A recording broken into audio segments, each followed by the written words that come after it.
¿Cómo están ustedes? Muy buenos días. Vamos a saludar a nuestros panelistas, a nuestros columnistas de hoy. Tenemos mesa completa, estamos con distanciamiento, pero con mascarilla también para poder cumplir con todos los protocolos sanitarios. Saludamos a Cristian Bofill, ¿cómo estás? Patti Politzer, ¿cómo estás? Buenos días. Hola, Connie, ¿qué tal? Quique Mujica, ¿qué tal? Buenos días. ¿Qué tal? Buenas. Marcela Cubillos, ¿cómo Hola. estás? Buenos días. Y alguien que vuelve, Pirincho, Jorge Navarrete, ¿cómo estás? Muy bien, aquí Bienvenido, pues. acostumbrándome a la mascarilla. Sí, estamos todos acostumbrándonos, se empaña un poco, ¿eh? Hay que decir. Pero bueno, pero todo sea por protegernos y mantener, ¿cierto?, las medidas sanitarias importantes no solamente para nosotros, sino también para la gente que nos está mirando. Comencemos por Pajarito Nuevo, la lleva, Pirincho. ¿Qué ha sido lo más importante de la semana? Una semana agitada. Bueno, hay varios temas, pero a mí en particular lo que me interesa y que creo que hay novedades significativas en el desarrollo de la investigación que se está desarrollando con motivo de estas querellas que se presentaron a propósito del manejo de la pandemia. Y en particular creo que los hechos que se han venido sucediendo a partir de ciertas acciones iniciales del gobierno y particularmente de los abogados del presidente y del exministro de Salud, y en particular las revelaciones respecto de que 2 funcionarios al menos habrían confirmado ya judicialmente la versión de que fueron obligados o compelidos a modificar la información para ajustarla con lo que se estaba anunciando públicamente. Marcela Cubillo, ¿qué es lo más importante de la semana? Sí, a mí me gustaría hablar del tema, y ojalá que se toque el tema de lo que ocurre con la Fiscalía. A mí me llamaron mucho la atención las declaraciones del fiscal Abbott diciendo que se necesitaba un cambio de cultura en Carabineros.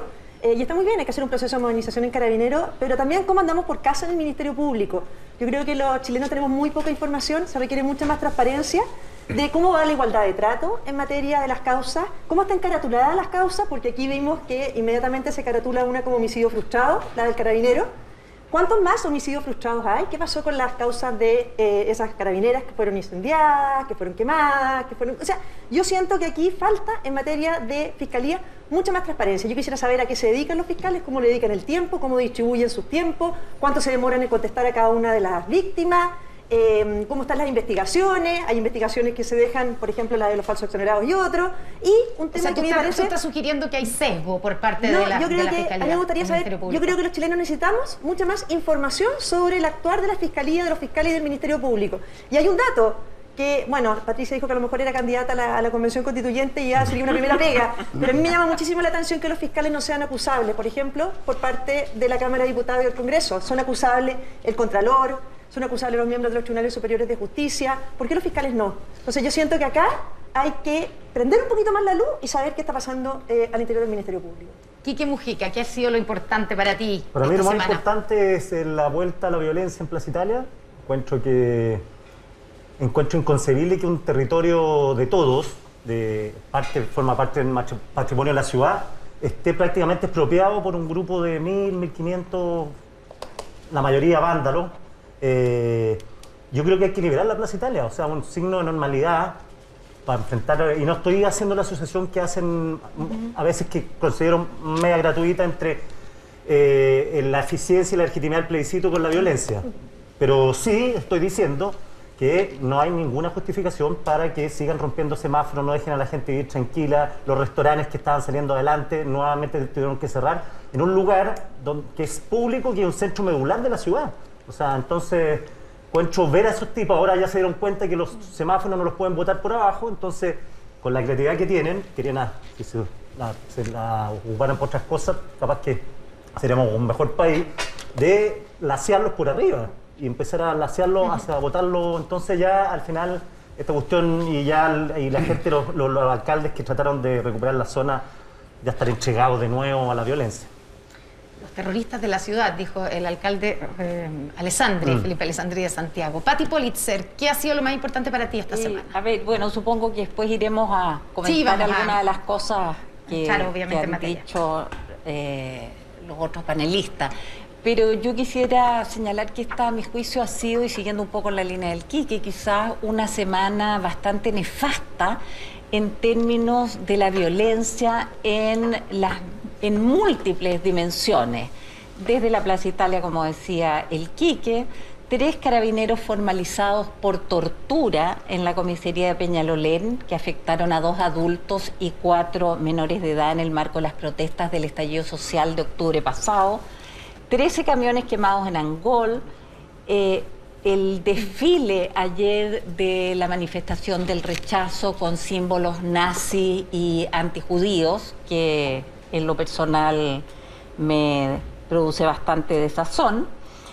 Pero soy judío y a mí también.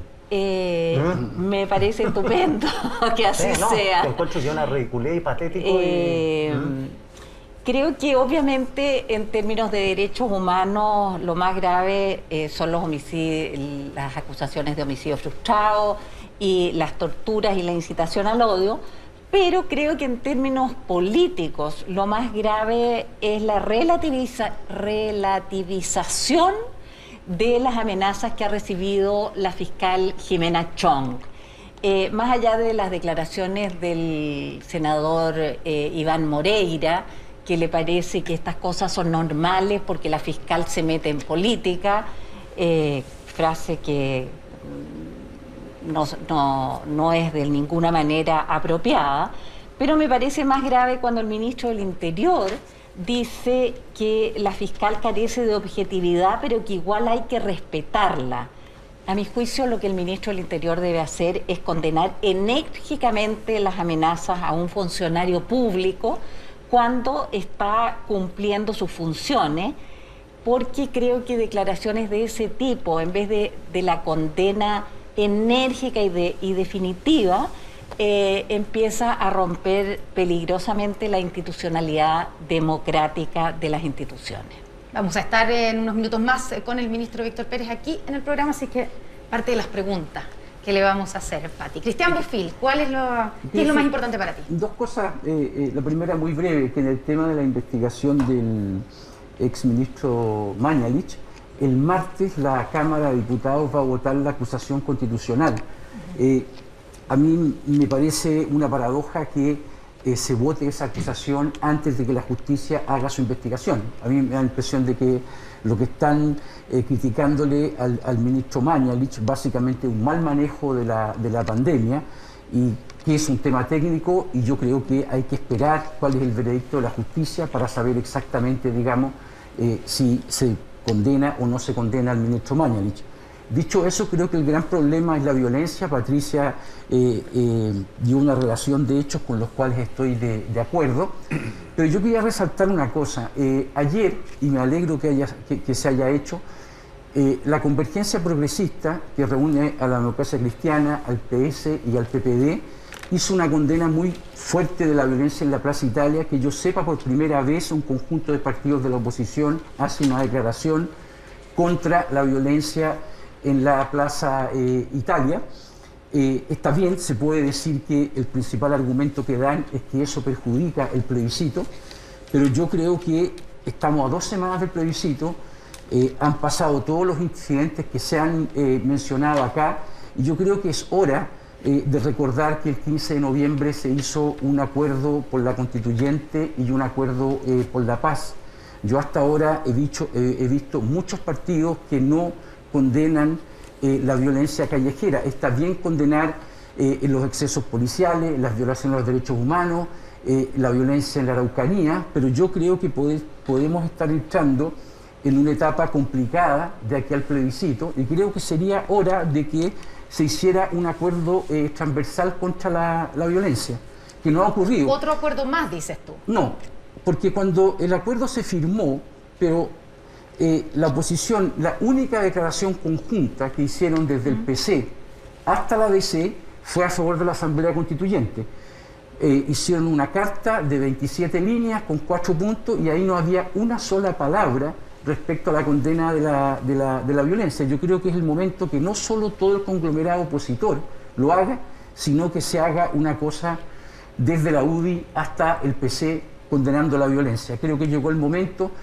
Hoy día yo recomiendo la lectura de una columna de Sebastián Edwards respecto del tema de la violencia en Chile, que no es de ahora, y creo que ese es un tema que nos puede complicar mucho el plebiscito, y no solo el plebiscito, puede complicar una vez que se instale una convención constituyente los propios trabajos de la convención.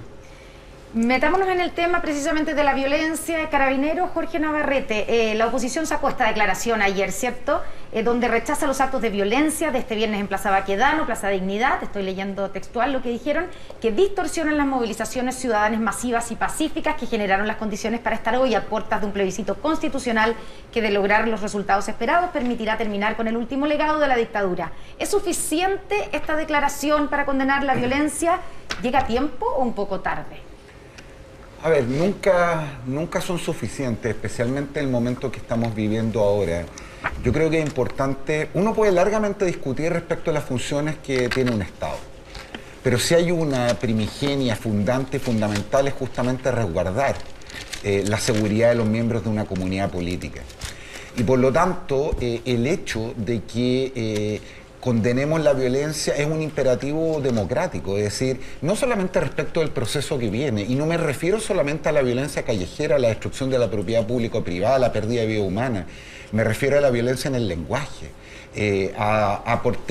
por creer que una persona piensa distinto que nosotros, no un adversario, un enemigo al que tenemos derecho a funar y a censurar.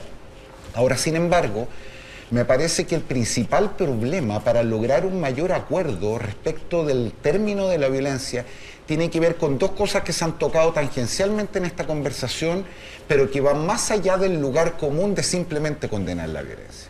La primera de ellas tiene que ver con que el monopolio de la fuerza socialmente institucionalizada, como decimos los abogados, que tienen las fuerzas policiales, no solamente tiene que ver con un mandato legal, sino con una cuestión de legitimidad.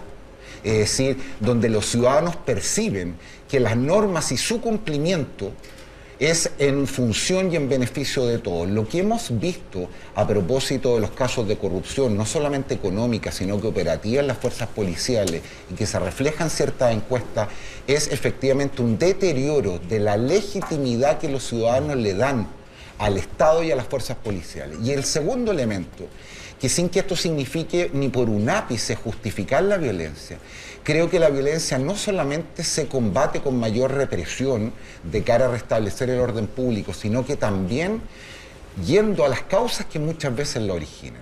Y me parece que el 18 de octubre fue una buena muestra de eso. Es decir, una cosa es identificar a quién puso un fósforo, y otra cosa distinta es interrogarse por qué ardió toda la pradera. Es decir, hay razones que están detrás de ciertos actos de violencia que ni están ni muy cerca de justificarlo, pero que también es importante para terminar con ella, no solamente reprimir los actos vandálicos, sino que también ir a las causas que muchas veces la originan.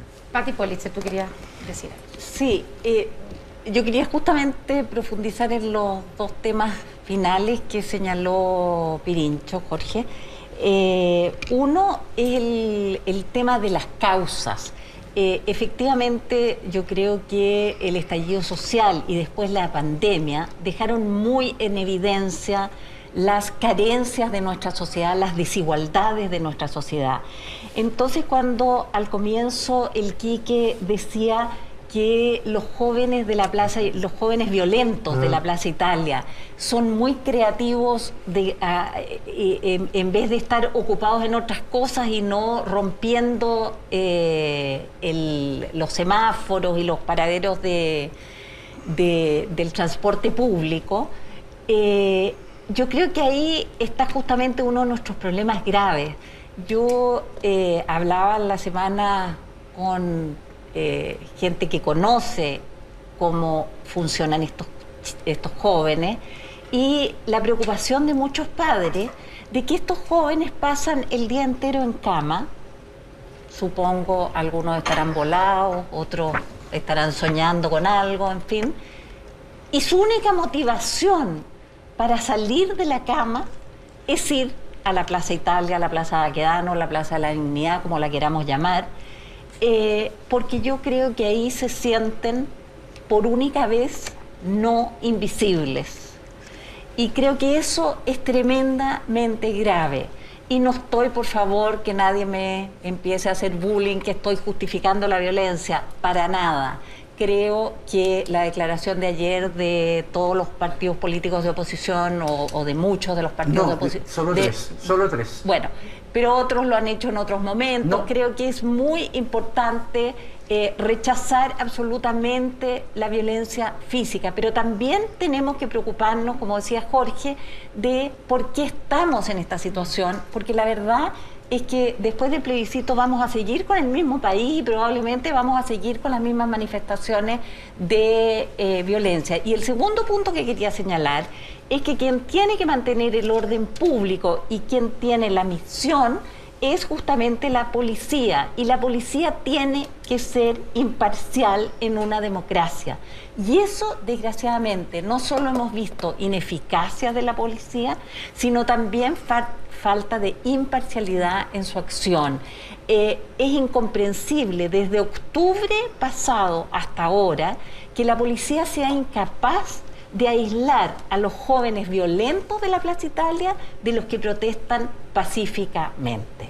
Tienen tanquetas, tienen guanacos, tienen buses de fuerzas especiales y desde octubre hasta ahora nunca he visto que separen a los jóvenes violentistas del resto. Marcela Puig. Sí, yo la verdad que no te voy a hacer bullying, pero te lo voy a decir directo, porque me llama mucho la atención la declaración, porque en el fondo... Me corro.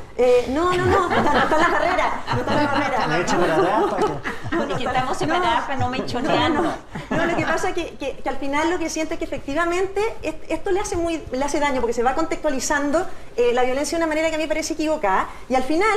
La culpa de la violencia entonces en la Plaza Italia es de Carabineros y del gobierno, porque básicamente eso porque no la controlan. No. Se contextualiza, o sea, estos jóvenes que para no ser invisibles, es un tema pero muy déjame explicar, si yo sé que es muy complejo, pero estos jóvenes que para no ser invisibles entonces atacan con molotov las comisarías, tienen un barrio completamente destruido, hemos tenido una violencia desde octubre, entonces una declaración, está bien, yo celebro que haya declaraciones hoy día de los políticos, pero la verdad que eran completamente oportunistas, porque eran le hace mal al plebiscito, no nos sirve ahora. Separar la violencia de este plebiscito les va a costar muchísimo porque está en el ADN con el que nació este plebiscito, porque ese acuerdo no se hubiera logrado jamás sin violencia. Y respecto a Carabineros, yo quiero decir una cosa, porque la modernización de Carabineros la inició este gobierno.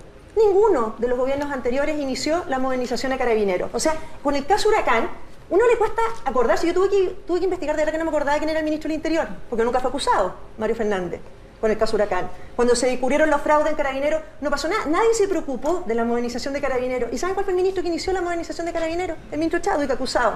O sea, este gobierno que ha iniciado. Y la semana pasada, ¿qué pasó con la modernización de Carabineros? Cuando se vota en el Senado, antes de octubre, unánimemente en el Senado se respalda la norma de modernización de Carabineros, que les pone una cantidad también de obligaciones, y todo muy bien, unánime. La semana pasada no consigue los votos en la Cámara de Diputados.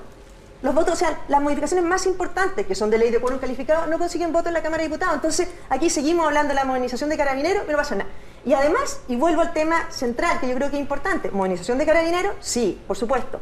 Fiscalía, 3 versiones distintas para el asunto del joven Pionono. Primero, que lo habían agarrado a los pies y lo habían tirado por el puente. Segundo, que lo habían impulsado.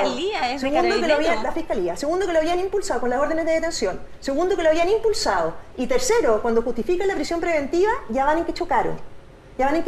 Entonces, aquí se habla muchas veces de versiones distintas de Carabineros, pero también versiones distintas. Hubo versiones distintas de Carabineros, Marcela. Sí, y de la fiscalía. Y de la fiscalía también. Entonces, ojo acá, porque también cuando se habla de causas de la violencia, a mí me tocó como ministro de Educación, toda la violencia es lo emblemático.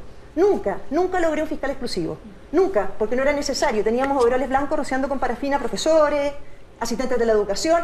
Nunca un fiscal exclusivo porque no era necesario. ¿Dónde están esas causas? Entonces, por lo menos hoy día, si se caratuló tan rápido como homicidio frustrado, un hecho que está en plena investigación, que no se sabe cómo ocurrió, yo quiero saber cuántas más carátulas de homicidios frustrados hay desde la violencia de octubre en adelante. Siempre son desórdenes, o son, no sé, arrojar métodos incendiarios. Homicidio frustrado, me gustaría saber sin más. Quique Mujica. Sí, yo quería hablar un poco también, bueno, está todo ligado, está todo enlazado lo que estamos conversando ahora, el clima de violencia y lo que mencionaba la Patricia del tema de la amenaza, diría derechamente, contra la fiscal Chong, más allá que sea ella, más allá que el caso sea difícil. Fíjate que, por lo que sé, los 2 casos que se conocen no son los únicos. ¿Ah? Hay otros casos que se están amenazas. De amenazas. Y a muchas autoridades. O sea, yo mismo tuve que querellar también, iniciar investigaciones por amenazas. Bueno, entonces, uno dice, y tampoco tenía declaraciones de los fiscales diciendo que horror las amenazas a todos los funcionarios. Todas son condenables. Todas. Claro, el punto es esto, que ya 2 personas, unos llegan directamente al domicilio de la fiscal, está el hijo, o sea, esas personas podrían haber ido o sea, no haber sido lo sensata, entre comillas, que fue por un acto derechamente de violencia. Entonces, más allá de eso, es que el clima de violencia, eso es lo que mencionaba Cristian en la columna de Edwards, hay mucha palabra violencia hoy día en los diarios, en las columnas de opinión, o sea, no es casualidad que estemos hablando de eso.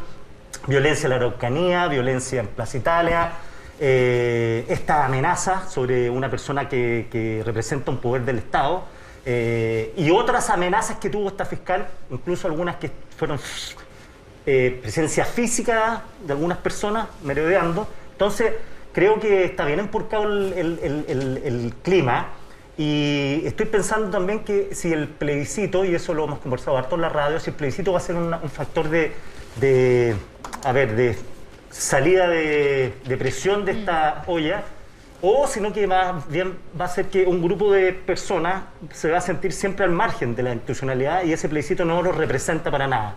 O sea, gente que va a seguir con su lógica, por llamarlo de alguna manera, media fácil, antisistema, pero que si el plebiscito no logra distender la violencia verbal, física de este país, yo no sé qué lo podría hacer. Cristian Bofill. Sí. Cristian Bofill. ¿Por qué lo haría? Por eso tengo una pregunta. Yo creo que el problema está en la condena selectiva de la violencia, porque cuando se habla de causas de la violencia yo entiendo perfectamente lo que se está diciendo, pero es justamente por eso que se debe condenar la violencia, porque la única forma de verdad de llegar a acuerdos para solucionar los problemas que estamos hablando es básicamente sin violencia. Ningún país ha solucionado sus problemas en climas de violencia, y Chile tiene hacia atrás una serie de antecedentes, digamos, que nos demuestra eso. Entonces yo creo que cuando la gente habla de la violencia y pone todo el énfasis en Carabineros, o cuando habla de la violencia y pone todo el énfasis en los manifestantes, yo creo que al final está acarreando agua al molino de la violencia, porque al final es una condena selectiva. Y cuando es una condena selectiva, lo que pasa al final que tú dices, oye, estas pobres personas tienen este problema, entendámoslos porque cometen actos de violencia. O gente que dice, oye, mira estos vándalos, mira lo que están haciendo, ¿qué puede hacer Carabineros sino usar toda la fuerza más allá del tema de la ley? Yo creo que hay una condena demasiado selectiva de la violencia, y creo que nos podemos arrepentir después. Yo me alegro que estos tres partidos hayan hecho esa declaración, pero Pati, no fueron todos, sí, y ojo, solo pudieron ponerse de acuerdo en la declaración por la Asamblea Constituyente y no pudieron ponerse de acuerdo en una declaración por la paz, porque hay partidos que se rehúsan a condenar la violencia. Pero una pregunta al respecto, perdón, una pregunta. Si los partidos condenan la violencia, ojo, ¿significa que la violencia se acaba? Porque si uno revisa la arquitectura del movimiento de los violentistas, no están inscritos en ningún partido, ni cerca. Pero para nada. Lo que yo estoy diciendo es que hay declaraciones que legitiman la violencia por omisión o por justificación. Yo entiendo perfectamente que los narcos, que las barras bravas, que los anarcos, no les va a importar, digamos, que quién condene la violencia. Pero si la clase política en su conjunto no condena la violencia, está al final dándole una cierta legitimidad, y sobre todo si ponemos las causas por delante. No digo que todo el mundo que pone las causas por delante está justificando la violencia, pero al final le está acarreando agua al molino. Bueno, me empezaron a hacer bullying de la partida, así que espero poder... Tiene que defenderse la Pati, después vamos con Jorge Navarrete. A ver, más allá porque de alguna manera te están diciendo que estás justificando la violencia con tu declaración.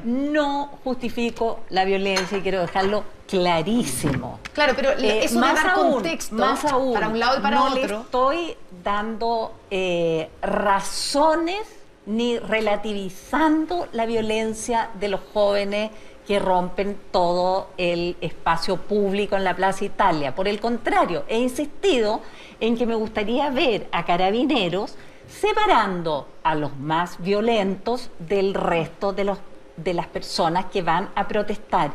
Y cuando pongo el acento en Carabineros, es decir, de partida creo que todos debiéramos condenar la violencia física de todas maneras, y la verbal también, como decía Jorge hace un rato, Pero ¿por qué pongo el acento en Carabineros? Porque por más que todos hagamos declaraciones contra la violencia, quien debe hacerse cargo del orden público es Carabineros y no ha sido capaz de hacerlo. Y a mí eso me parece absolutamente preocupante, porque Carabineros es una de las instituciones más grandes del país. Tiene alrededor de 60.000 funcionarios y creo que la degradación que ha ocurrido en Carabineros ha ido arrastrando al sistema de justicia, a la PDI también en algún sentido, de alguna manera al Estado en su conjunto. Carabineros es la gran institución del Estado y por lo tanto su disfuncionalidad y los problemas que tiene afectan al Estado y a la sociedad en su conjunto. Jorge, te agrego una cosa que de lo que dice la Pati. Claro, el problema es que hay un diagnóstico súper claro de todos lados que hay que modernizar y hacer reforma en Carabineros, pero la violencia en Plaza Italia hay que enfrentarla hoy día, con los carabineros que están hoy día, y que da la impresión que a veces aparecen deslegitimados para poder realmente controlar el orden público. ¿Cómo se hace? Bueno, a ese iba, efectivamente, a ese punto iba mi reflexión. Yo creo que hemos tenido en general, y eso ha sido parte de los males de esta sociedad, un doble estándar para condenar la violencia y otras cuestiones que al final se arreglan conforme a criterios políticos o a miradas distintas. A mí me parece que lo grave no es que haya un grupo de personas probablemente minoritario que ejerce la violencia y respecto del cual es un grupo que probablemente no va a escuchar razones, no va a atender mejora, sino que la respuesta que la sociedad da respecto de esa violencia. Y por lo tanto creo que a propósito de la pregunta que hace el Quique es interesante tratar de auscultar si es que efectivamente el plebiscito y los procesos electorales van a contribuir a agudizar este problema o más bien a atenuarlo. Yo en general soy partidario de lo segundo, es decir, primero, siempre he creído que es mejor sacarle piedras de las manos a los ciudadanos y ponerle lápices. Y por lo tanto, no solamente el plebiscito, sino que los 10 procesos electorales que tenemos en menos de 15 meses me parecen una forma de canalizar en algún sentido esa energía. Segundo, creo que hay otro tema que es bien significativo. ¿Está polarizado el país o están polarizadas las élites? Y si es que efectivamente están polarizadas las élites, nuestro Fernando Savater tenía una frase muy ingeniosa, decía que a ratos confundimos la opinión pública con la opinión publicada. Es decir, ponemos demasiada atención a las redes sociales, a las entrevistas, a los dirigentes políticos, pero probablemente la sociedad quiere una cosa distinta. ¿Y qué mejor entonces que procesos electorales que son la mejor encuesta que existe en una democracia para tomar el pulso de cuánto en realidad los ciudadanos, las personas comunes y corrientes reflejan o no la intensidad de este discurso que está llevando la élite? Y hay una tercera razón, y no solamente tiene que ver con que creo que enfrentamos la decisión más importante que puede tomar un país en su historia, que no es otra que definir qué derecho y qué bien, en qué calidad y en qué cantidad queremos garantizarle a todos los ciudadanos, sino que quiero poner el acento en el proceso. Aquí el método es el mensaje, es decir, la forma y manera de llevar esta discusión puede contribuir a mayores niveles de legitimidad. Si estamos conscientes que la razón por la cual no solamente hay violencia, sino que estos procesos que se describen como anómalo social y otros tienen que ver con la falta de sentido de pertenencia, incluso cualquiera sea el resultado material, el hecho de convocarnos a deliberar colectivamente, a sentirnos parte del proceso y por lo tanto hacernos cargo de lo que ahí resulte, con los compromisos y obligaciones para el cumplimiento de lo que hemos colectivamente acordado, quiero creer, también me parece, es una cuestión que va a contribuir a bajar no solamente los niveles de polarización, sino que también de violencia. Marcela. Sí, yo creo que hay una cosa, yo comparto muchas de las cosas que dice Jorge en relación a efectivamente la polarización de las élites y otras. Yo creo que hay un tema con la violencia que aquí que lo hace extraordinariamente complicado, que es la violencia probó ser un método legítimo para conseguir algo que no habían ganado en las urnas 2 años antes. O sea, efectivamente la violencia les sirvió a un sector. O sea, la violencia fue útil a un sector. La violencia consiguió algo porque la pura protesta pacífica que hubo semanas después del 18 de octubre jamás hubiera gatillado el proceso constituyente. ¿Y por qué ocurrió esto lo gatilló la violencia y no habían perdido 2 años antes en las urnas esto. Ahora, quiero decir una cosa con relación a lo que dice Patricia de Carabineros y del control del orden público, porque yo creo que es fácil decirlo en paneles así, Pero resulta que todas las autoridades que tratan de poner orden son acusadas constitucionalmente. Fue acusado el presidente, fue acusado el ministro del Interior, Andrés Chadwick, que estuvo una semana en el estallido, una semana y renunció, fue acusado después.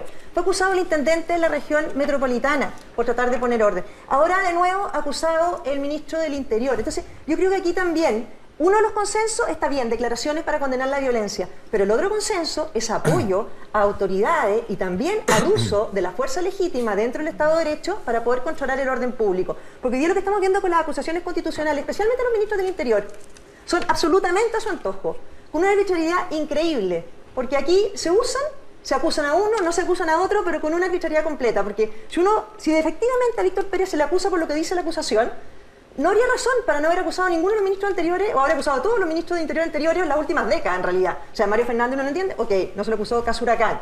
Pero mira lo que ocurrió, se acusa a Andrés Chadwick, que estuvo una semana, se acusa a Víctor Pérez, que lleva 2 meses, ¿eh?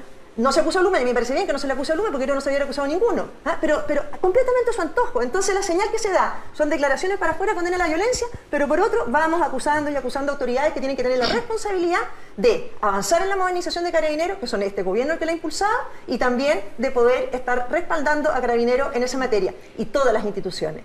Porque aquí esto es responsabilidad del Estado, ¿no es cierto? No solamente es el Ministerio del Interior, no solamente el gobierno, no solamente Carabineros, es Fiscalía, es el Poder Judicial. ¿Qué pasa con el respaldo cuando se cometen errores por parte de Carabineros? Errores que han llevado, por ejemplo, a lo que ocurrió esta semana, que fue formalizar a 3 carabineros por tortura. Exactamente. Después del estallido social. Por lo tanto, ¿cómo se puede apoyar una institución que comete ese tipo de errores? Primero, con investigaciones judiciales, y el gobierno las ha impulsado todas. Segundo, es el gobierno, el único gobierno que ha impulsado la modernización de Carabineros, que les da más control, les interviene mucho más las facultades, que pone una cantidad de normas que es insólito, que se aprobaron unánimemente una semana antes del estallido de violencia de octubre y ahora se rechazaron en la Cámara de Diputados. Entonces, pero sigue el discurso para afuera, modernicemos Carabineros, pero no ponen los votos donde hay que ponerlos. Sí, no, a ver, respecto a Carabineros, estaba hablando con la gente de la PDI y claro, y les preguntaba cuándo ellos consideraron que su proyecto refundacional del año 90 en adelante se había cumplido. Me dijeron, nos demoramos 25 años. 25 años con errores, con avances, Entonces, los que piensan que el problema de Carabineros se va a solucionar en un ratito, están profundamente equivocados. O sea, por lo menos esto debería durar una década, por lo menos. Hay que partir por algo. Hay que partir por algo, pero por lo menos una década. O sea, en marzo no se va a solucionar el problema. Entonces, este es un problema de Estado. Si se sigue viendo como un problema de gobierno, estamos en una equivocación profunda. Y lo otro que era la expectativa, mi pregunta sobre el plebiscito, quiere decir porque las expectativas son altas y yo siento que no hay un plan B. O sea, en el plebiscito para bien o para mal, no estoy haciendo un juicio de valor, es una constatación, se cifraron muchas expectativas, mucha esperanza en que esto iba a distender el clima, el pésimo clima de la élite, puede ser en Chile, el pésimo clima político. Y yo no sé si esto no funciona, yo creo que la violencia llegó para quedarse. Soy pesimista respecto de la violencia, digo que están atacando las comisarías, se va a quedar, la violencia de los narcotraficantes se va a quedar, va a ir aumentando yo creo, porque se mostró además que una policía que no está legitimada culturalmente, porque incluso el problema de Carabineros no es tanto, es de eficiencia, pero si fuera solo de eficiencia me preocupa menos que el problema cultural que tiene, que es legitimidad. O sea, Carabineros no tiene legitimidad. Y la PDI, por eso digo que se demoraron tanto hasta que llegaron a ser la institución más admirada por los chilenos. La PDI, que en el año 90... Venía cargada con varios fantasmas. Pati, ¿tú querías hablar? Sí, quería decir 2 cosas. La primera, que yo estoy de acuerdo con Marcela en algo que me produce desazón, y es que la violencia efectivamente probó ser útil y llevó a este camino del proceso constituyente. Y me produce desazón porque si eso es así y llegamos a ese estallido social, es porque tenemos un sistema político que durante décadas estuvo bloqueando los cambios que esta sociedad requería y que se manifestaron en el estallido social. ¿Esos invisibles piden una nueva constitución, según tú? Los invisibles que están destruyendo en las plazas pedían una nueva constitución. A ver, piden pensiones, piden educación, y en la nueva piden salud. Entonces Y todas las reformas, Marcela, que se han intentado durante décadas en ese sentido, han sido bloqueadas en el Parlamento por razones la mayoría de ellas constitucionales. No, pero ese día tienen pagadas ISAPRES, pensiones, todo, y no por motivos constitucionales. Bueno, y el otro punto que quería responder es que Marcela también hace mucho hincapié en que este fue el gobierno que tomó el toro por las astas y dijo: queremos hacer una reforma a Carabineros. La verdad es que hablan de modernización porque parece que en el lenguaje modernización es más suave que reforma. Yo creo que Carabineros requiere una reforma profunda. Pero si bien es cierto que lo primero que hizo el presidente fue una mesa para tocar este tema, eso quedó ahí y no pasó nada. ¿Cómo se aprobó unánime después en el Senado? Con insulsa, con todos. Sí, se aprobó, pero no es que no pasó nada. Pero no se ha avanzado en la reforma profunda. Eso es lo que me refiero. Porque no le dieron los votos la semana pasada. Marcela, déjame terminar, por favor. Sí, pero después hubo, como esa reforma, de hecho, partió mucho antes, es decir, a comienzos del 2018, mucho antes que viéramos los problemas más graves y urgentes que estamos viendo hoy día en Chile. Entonces después se hicieron 2 nuevas comisiones, una en el gobierno transversal, otra desde el Senado, encabezada por el senador Arboe, también transversal. Ambas comisiones entregaron sus propuestas entre marzo y principios de abril de este año. Y nuevamente esta semana, y a mí realmente me produce desilusión, el presidente instala una unidad coordinadora que tiene 90 días para volver a hacer un diagnóstico y luego 1 año para implementar. Todos los especialistas con los cuales hablé a partir de estas declaraciones del gobierno me dijeron que no entendían de qué se trataba, y lo que todos coinciden es que hay propuestas transversales en que hay consenso. Y, como dice el Quique, esto requiere un acuerdo de Estado, un acuerdo nacional, que se instale un equipo de trabajo a hacer esta reforma profunda que va a demorar años, no sé si 25 años, como dice el Quique, pero será largo, tal como ocurrió y como se hizo de muy buena manera durante en la reforma del el proceso pero se rechazaron penal. La semana pasada todas las obligaciones para Carabineros, Patricia. Y creo que eso es fundamental, crear un grupo de trabajo en el Estado que sea transversal, con especialistas que de verdad entienden el tema y que lleven esto adelante más allá de un gobierno. Ya, pero Pati, igual el punto es que hubo una comisión, hubo una serie de acuerdos, porque fueron acordados por la oposición y el gobierno, y esa parte que está en el Congreso no ha avanzado porque se votó en el Senado. Entonces, que eso se tiene que desechar y volver a empezar, porque hemos vuelto a empezar con hay cosas en esos proyectos de ley que son muy necesarios y válidos y que se pueden ir implementando desde ahora. Se rechazaron todas las obligaciones para Carabineros, para profunda que yo creo que se requiere, y donde están de acuerdo todos los especialistas, no es que lo diga yo, es que se requiere una reforma profunda, para lo cual se necesita un acuerdo de Estado y un grupo de trabajo transversal de especialistas de alto nivel. Pero los diputados no dieron los votos al aprobado unánime por los senadores. Cristian Bofill. Respecto de si es la élite la que está polarizada o es la sociedad, yo creo que eso se va a responder en las próximas elecciones. No hay que olvidarse que después del 18 de octubre los chilenos no han ido nunca a las urnas. Lo que sí está claro es que la élite está muy polarizada, y yo creo que está polarizada en función no solo de los problemas acumulados en la sociedad, sino que también porque el voto voluntario y el sistema electoral actual estimulan la polarización. Tú con el voto voluntario tienes menos gente que vota la gente más militante. Y con el nuevo sistema electoral tú te puedes elegir senador o diputado con menos de 5% de los votos. ¿Qué es lo que ha hecho eso? Que los políticos le están hablando a los incondicionales. Si tú sabes que haces un discurso polarizante, tú vas a tener parte de un grupo chico, y ese grupo chico te va a llevar al Parlamento. Por lo tanto, hoy día los políticos le están hablando básicamente a los sectores más polarizados. Dicho eso, yo no creo que hoy día se pueda hacer ningún acuerdo de Estado sobre ningún tema con el ambiente actual que hay.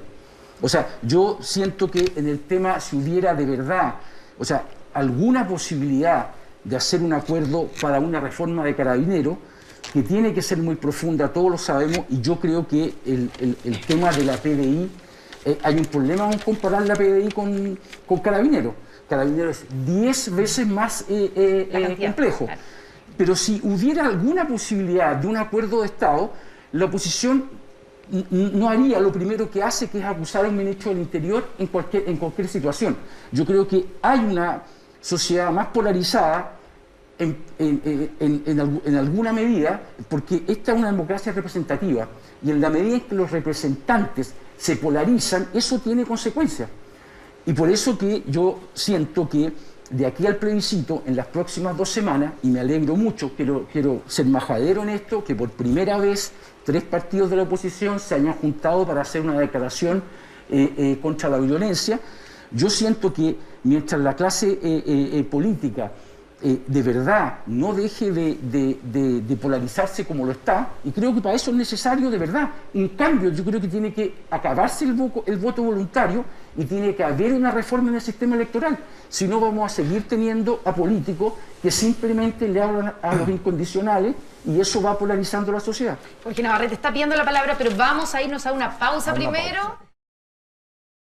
¿Tú querías decir algo fundamental sobre este tema antes de entrar a tu tema propuesto como el más importante esta semana? No sé si fundamental, pero yo estoy absolutamente de acuerdo en que efectivamente uno de los factores de la polarización es el voto voluntario. Creo que a esta altura es de una de las reformas más estúpidas que cometimos, de manera transversal por la clase política, quiero recordar, y no solamente tiene este efecto que describe bien Cristian, y es que la oferta política está dirigida respecto a los que es más fácil movilizar, sino también me parece que el derecho, el sufragio no es solamente un derecho, sino también un deber, y además lo que ha ido contribuyendo a la elitización del voto, en el sentido de que las personas que tienen un interés que proteger son las que participan más y no necesariamente los ciudadanos.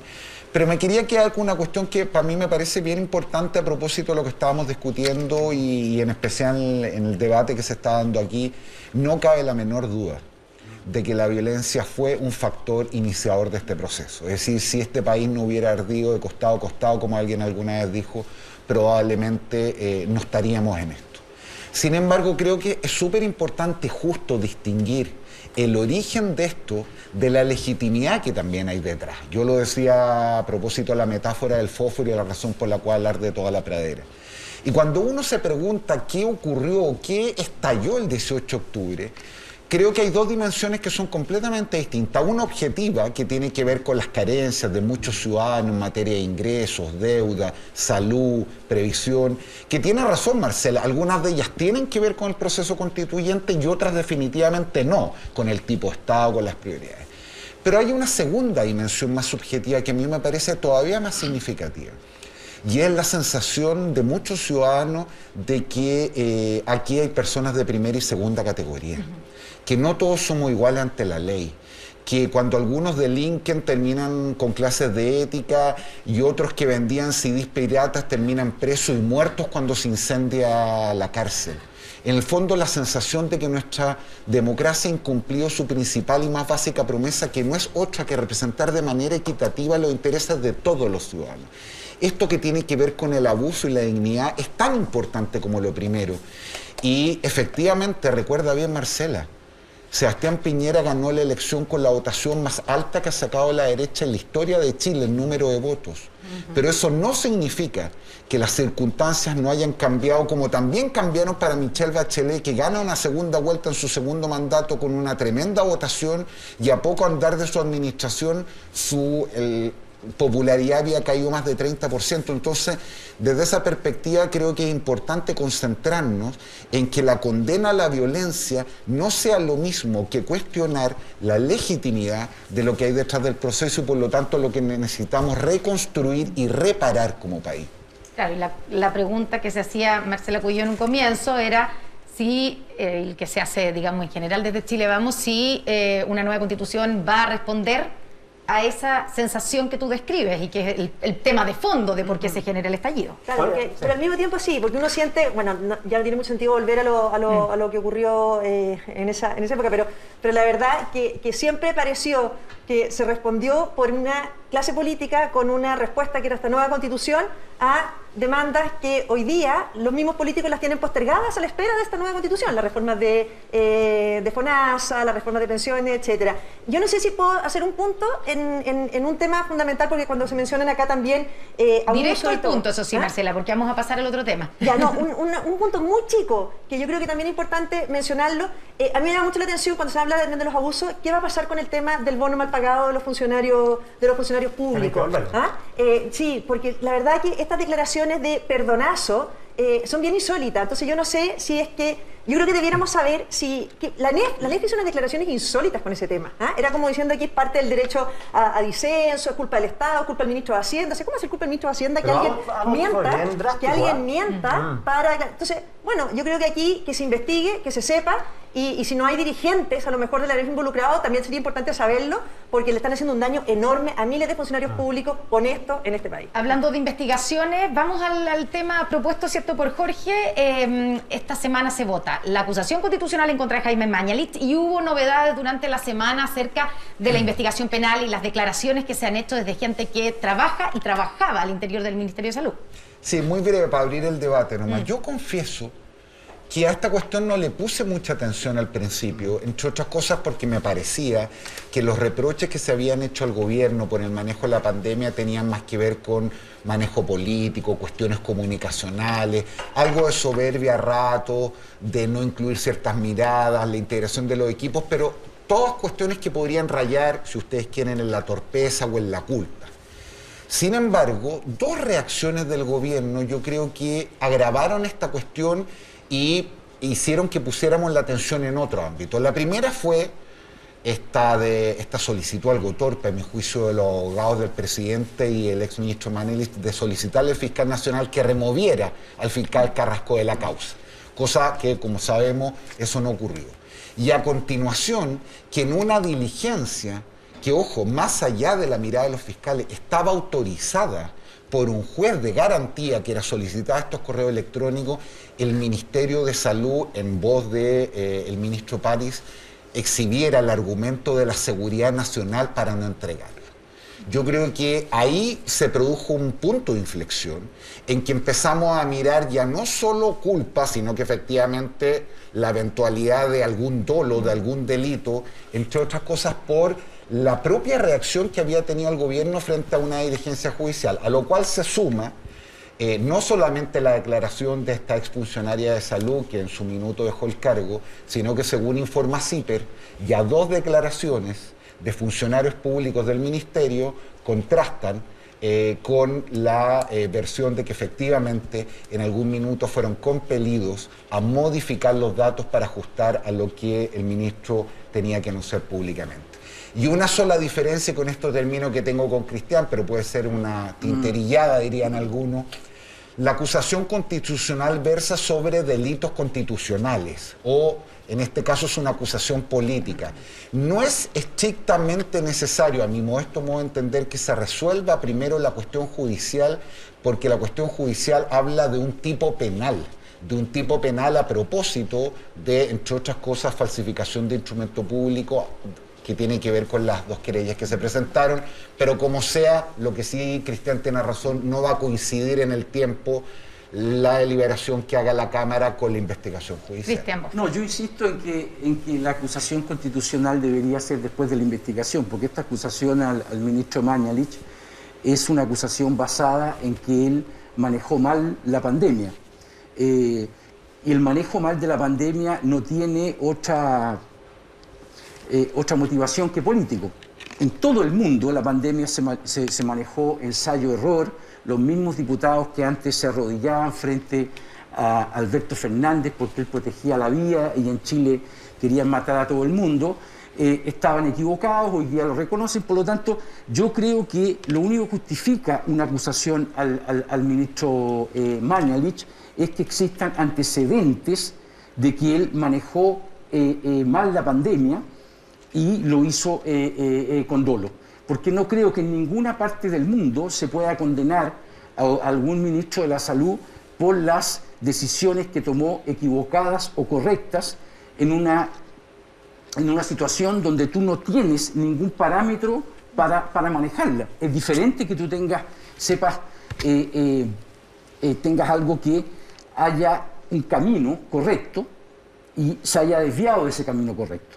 Yo no veo ninguna justificación en eso. Entonces, por lo tanto, a mí me parece como mínimo, digamos, que exista una investigación judicial con todos los antecedentes, se dé un veredicto y en ese momento la oposición puede tomar la decisión de hacer una acusación constitucional o no. Me parece que esto es parte de la guerrilla política que además empañó mucho la discusión de la pandemia en Chile. La pandemia en Chile, y no solo en Chile, pero en todos los países polarizados, se convirtió no en un debate científico, no en un debate racional de cooperación, sino que el gobierno decía A, la oposición tenía que decir B.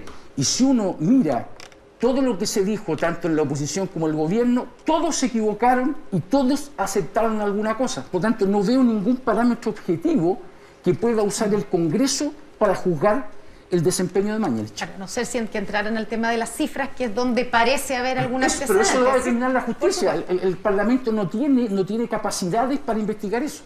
Pati Pulitzer.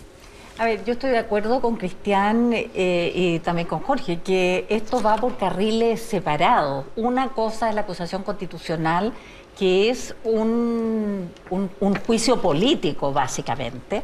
Y otra es el tema penal que está en los tribunales y precisamente en la Corte Suprema. Ahora, cuando Cristian dice que en Chile se polarizó políticamente el tema de la pandemia, yo creo que se polarizó a raíz de las actitudes del ministro Mañalich, que no es que no haya escuchado a la oposición, no escuchaba a distintas instituciones científicas que le estaban diciendo que cambiara ciertas cosas. Y ahí se empezó a polarizar el tema, pero yo no diría que aquí hubo de la partida un tema oposición-gobierno frente a eso. Ahora, al igual que Jorge, cuando yo empecé a verla, yo al comienzo me parecía que era insustancial una acusación constitucional en contra del exministro Mañalich. Sin embargo, a partir de la forma como el gobierno lo ha enfrentado, pidiendo, como tú decías, el cambio de fiscal, negándose, hablando de seguridad nacional con los correos sobre el tema, y ahora con lo que ha aparecido sobre la manipulación de cifras, me parece que la acusación constitucional sí tiene justificación, porque si se tomaron medidas respecto de la pandemia, tomando en cuenta cifras manipuladas, me parece que es una situación políticamente grave. Vamos al solo responder una cosa, cuando tú dices que él no escuchó gente, no estoy defendiendo ni atacando a Mañalich. Cuando tú dices que él no escuchó a científicos, esos científicos también se equivocaron.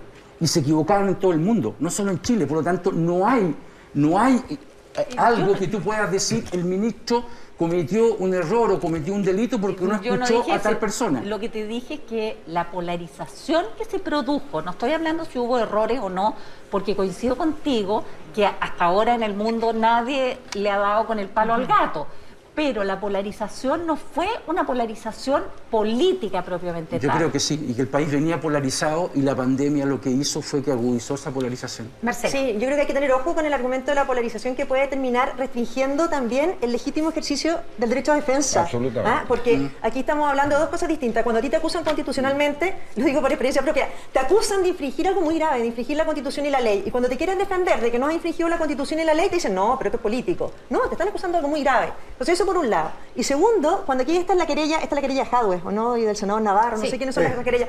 Bueno, también es parte del legítimo ejercicio del derecho a defensa que los abogados de Mañalich estén recurriendo a la Suprema con relación si creen que la gestión de los correos no es la efectiva o si ven que hay una falta de imparcialidad. Claro, entonces no genera una sospecha de que algo están escondiendo. Pero es que entonces no podemos litigar por los medios de comunicación, porque en el fondo si no, las personas que son querelladas no tienen el legítimo ejercicio para el derecho de defensa judicial, porque los abogados tienen, con toda razón, creo yo, la posibilidad de presentar los escritos que quieran, de cuestionar las medidas que están... Por eso tenemos jueces de garantías, tenemos la Suprema, tenemos órganos. Entonces, yo creo que hay que tener ojo con que de repente la polarización que estamos viendo impida a una persona querellada, en este caso por una querella que le presenta el alcalde Jadwe y creo que el senador Navarro, de poder legítimamente defenderse de los hechos que los están Sí, lo raro, Marcela, es lo de la seguridad nacional. Bueno, pero es parte de la ley también. O sea, si por seguridad nacional no se pueden dar a conocer determinados, es también parte de su derecho de defensa y que lo determinen los tribunales de justicia, no nosotros en un panel. Bueno, pero no eres tú la que lo tiene que determinar, sino los tribunales de justicia, ni yo tampoco. Supuesto. Ya, entonces eso es el legítimo ejercicio al derecho de defensa de un querellado. Sí, yo creo que varios países no sé si varios, pero algunos países han determinado que todas las evaluaciones políticas de la eficiencia las van a hacer a posteriori, porque estamos en medio de la pandemia y todavía no sabemos, no podemos llegar a la conclusión que las cosas se hicieron bien o mal, porque además, como dice Cristian, no hay un antecedente de decir, ¿saben qué? Murió menos gente, murió más gente de lo que morían antes. Lo que sí, el tema de la investigación que se está llevando respecto de las cifras, eso ahí hay una cuestión interesante que indagar e investigar, porque en el fondo tiene relación no solamente con una cuestión de métodos, sino que más bien con una cuestión de la pregunta es si esas cifras se manipulaban, ¿cuánto afectó eso a las políticas de salud pública que se implementaron? Las decisiones que se tomaron en base a esa no tengo la respuesta, esa es la respuesta la tiene la justicia, pero esa es la pregunta sensible, o sea, si esto determinó que las cosas funcionaran de una manera o de otra. Y eso es clave, yo creo que de analizar. Quique Mujica, Marcela Cubillos, Patti Politzer, Jorge Navarrete, Cristian Bofill, muchas gracias por la conversación de hoy. Que tengan un muy buen domingo. Resto de domingo. ¿La mascarilla es para todo se lleva o Muchas gracias. No, si tú crees que se la va a pasar a alguien. Siempre. Se la va a pasar a alguien más. Siempre. Tengo la oreja calambrada. ¿Quieres bien? Y una mascarilla más incómoda que yo usaba. Gracias, Cristian. Vamos a decirle a la producción que tome medidas al respecto para el próximo domingo. Entonces. Que tengan un buen domingo y cuídense mucho, que hay que ir a votar en 2 semanas más. Bueno. Y mañana es feriado, así que lo disfruten también el 12 de octubre. Vamos a la pausa. Faltan segundos para las 12 del día. Estamos de vuelta aquí en Mesa Central, como lo habíamos anunciado, con el ministro del Interior, Víctor Pérez, con nosotros aquí en el estudio. Ministro, muy buenos días, casi tarde. Buenos días todavía, faltan algunos minutos. Bueno, aclaremos que estamos sin mascarilla porque estamos a más de 2 metros de todas maneras, así que por eso podemos permitirnos Estamos de cumpliendo acuerdo todas las normas sanitarias del doctor París. Al protocolo, exactamente. Ministro, partamos por la contingencia. Anoche se supo que hay un carabinero que fue herido a bala en la subcomisaría de Ercilla. Según lo que dijo el intendente, el uniformado se encontraba de servicio realizando labores de vigilancia cuando un vehículo con sujetos en su interior dispararon tiros de escopeta, impactando en el abdomen y en el brazo izquierdo del carabinero. Sabemos que está fuera de riesgo vital. ¿Pero qué antecedentes tiene usted, ministro, sobre lo que ocurrió y si hay algún detenido yo diría que responsable de este hecho? Lo que tú te refieres, yo estaba bastante bien informado de la situación, es el ambiente que se vive en la Araucanía. Grupos armados con capacidad logística que atacan en distintos puntos. Tanto es así que el día viernes en la madrugada atacaron en Angol, quemaron 15 camiones, balearon, agredieron a los guardias que tenían en el estacionamiento y gracias a Dios en 24 horas se hizo una operación policial muy exitosa donde se descubrieron muchas cosas y es bueno decirlo que esta operación policial en el sector de Tumacurcuy que centró, digamos, para recuperar las camionetas robadas y las camionetas que participaron en este asalto, la salida de los detectives y de los carabineros fue un baleo generalizado, o sea, las fuerzas policiales se enfrentan ahí a grupos muy organizados y por lo tanto yo creo que junto con la acción policial el hecho de la condena a esa violencia, no debemos olvidar que hace menos de una semana asesinó a Pedro Cabrera, un trabajador de una empresa, ayer estuvimos con la viuda, por lo tanto ese es el ambiente que se vive y el accionar de los policías es poder ir deteniendo, ya hemos tenido algunos éxitos, la operación de ayer es una operación muy exitosa, nunca se había logrado en menos de 24 horas tener la evidencia de un ataque muy bien organizado, muy bien planificado y ejecutado en 5 minutos. Claro, usted habla de exitoso la operación de ayer, pero cuando uno ve la imagen general de lo que está ocurriendo en la Araucanía, a esta altura llevamos decenas de camiones que han sido atacados e incendiados, ¿cierto? Solo entre agosto y hoy, digamos, hay 32 camiones quemados, más de 50 casas, campos incendiados en la zona. ¿Y cómo se entiende, ministro, que usted dice que hay ciertos éxitos, pero que no haya prácticamente ni un detenido, ni menos condenados por por estos casos? Yo te agradezco mucho la pregunta porque nos permite realizar Pedro Cabrera, Moisés, Orellana, asesinados en los últimos 10 días. Por lo tanto, cuando tú enfrentas una situación de extrema violencia, de grupos organizados, financiados por el narco, el robo de madera, uno se dice, ¿el Estado tiene la capacidad para enfrentarlos? Porque no es solo echarle la responsabilidad a las policías y al Ministerio Público. Pueden tener algo de responsabilidad, pero no es solo esa responsabilidad. ¿El Estado tiene los instrumentos para enfrentarlo? El Senado rechazó las atribuciones al Ministerio Público para enfrentar el robo de madera. El Senado tiene estancado lo que es la ley de inteligencia.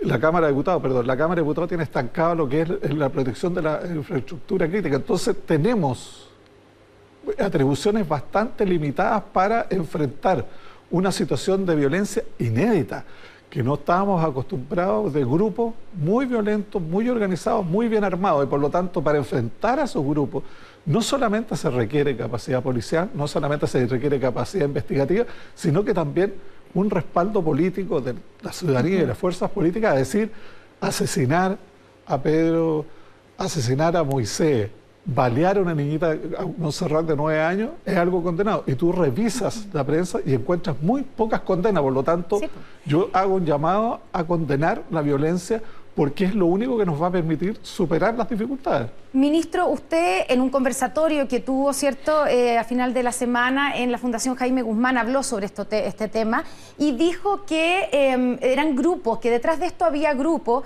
que se estaban financiando con el robo a la madera, pero también del narcotráfico. ¿Qué tesis y qué información tiene usted de lo que está pasando, de quiénes están detrás de estos ataques en la Araucanía? ¿Son grupos radicales de comunidades mapuches, como han dicho algunos, o son narcos, o quiénes son? A ver, hay grupos radicales, hay grupos narcos, y todo internado en un grupo violento. Y eso te lo dice todo el mundo. Yo me he juntado... Ya, pero más allá de que diga todo el mundo, ¿cuál es la información que tiene el gobierno a partir de investigaciones que se han hecho? Ya hay personas detenidas con toneladas de droga. Ayer, en el operativo que se hizo, parte importante, armamento y drogas. Por lo tanto, por ende, hay una evidencia cada día más específica. Y además la gente en Coyipulli, la gente en Victoria, se conocen, la gente en Cañete, la gente en Contulmo, conoce la gente y sabe que hoy día los grupos radicales, que son los minoritarios en las comunidades, tienen vehículos, tienen armas y hacen ¿que son financiados por grupos de narcotraficantes? No, ¿eso es? Por la droga y por lo tanto eso hay una investigación cada vez más dedicada a eso, y en todos los operativos que se han realizado, en todas las incautaciones que se han realizado, aparece la droga y por ende las evidencias muestran de quién financia el armamento de guerra con que mataron a Pedro, quién financia los vehículos todos de alta gama que atacan permanentemente en distintos lugares. Financiamiento, eso cuesta recursos, cuesta dinero. Mantener grupos violentos que actúan en distintas partes del territorio cuesta logísticamente en armamento, y por ende toda la evidencia muestra robo de madera, droga.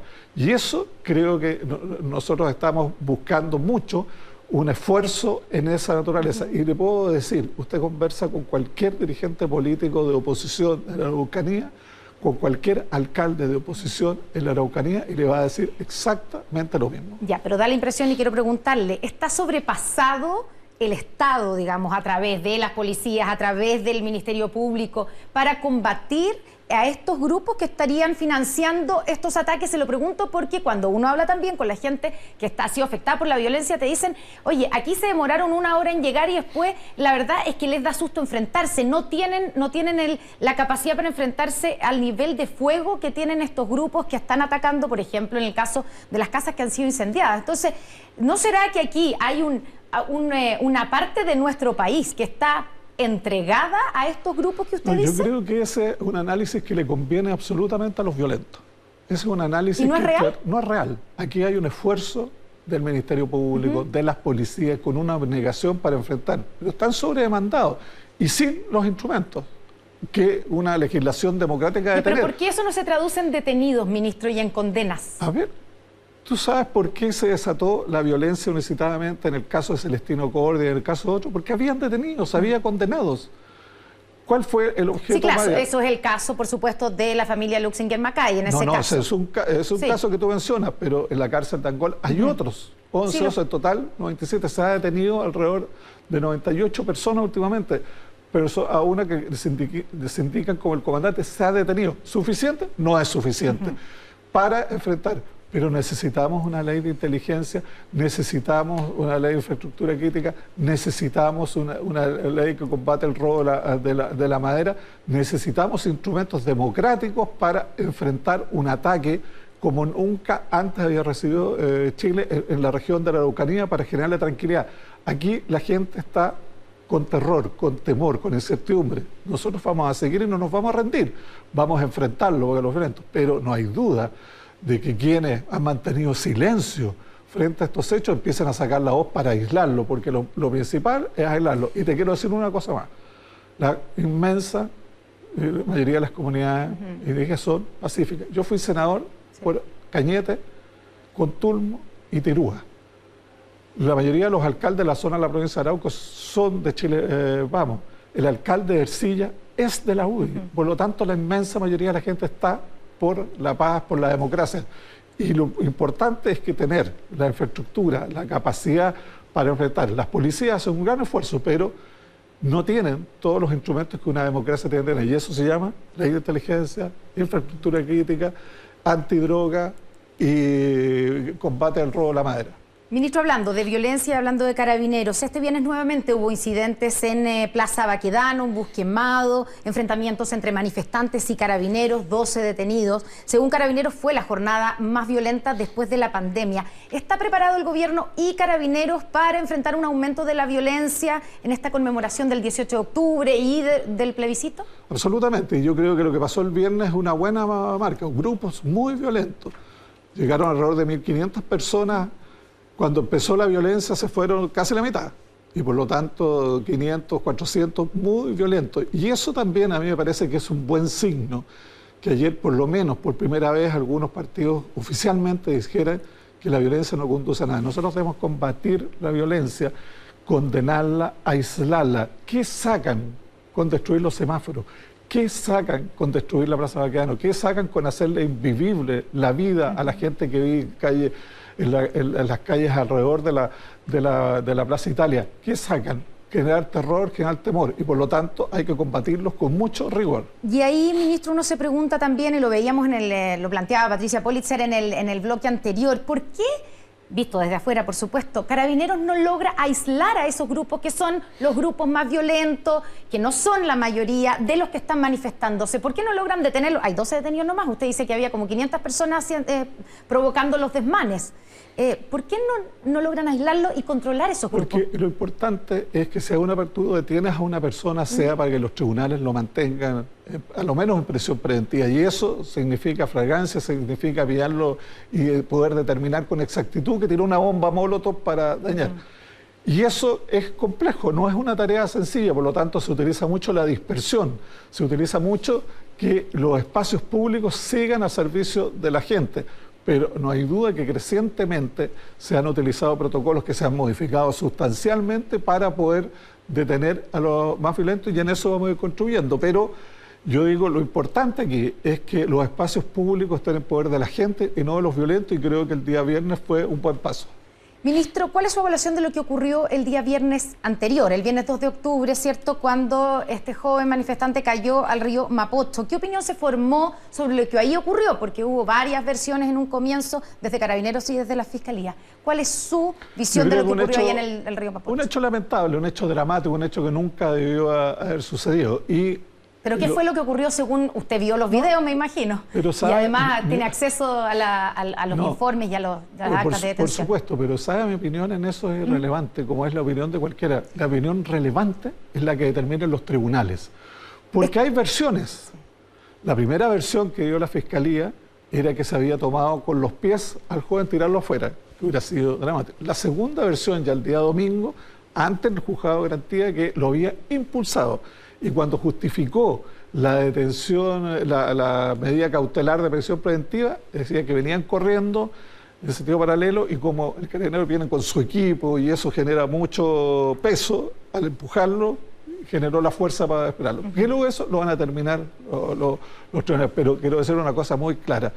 Carabineros no entra, digamos, a causar daño, no entra a tirar gente bajo el puente, no entra a matar, entra a buscar que se restablezca el orden público y en ese sentido las investigaciones van a arrojar las responsabilidades personales, pero Carabineros va a seguir trabajando para restaurar el orden público, porque sin orden público no hay democracia, sin orden público, sin que la gente pueda andar, sin que la gente pueda llegar a su vivienda tranquilamente, no hay un Estado democrático. Nosotros vamos a luchar y no nos vamos a rendir para enfrentarlo. Pero, ministro, la fiscal Jimena Chong formalizó al carabinero Sebastián Zamora por homicidio frustrado, lo que implica, según la visión del Ministerio Público, que aquí hay dolo, se supone dolo. Bueno, tendrá que probarlo. Yo le quiero dar un ejemplo porque salió absolutamente inadvertido, nadie lo publicó.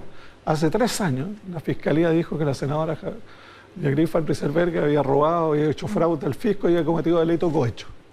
3 años, hasta el FBI actuó. Hasta el FBI vino a ayudar al Ministerio Público.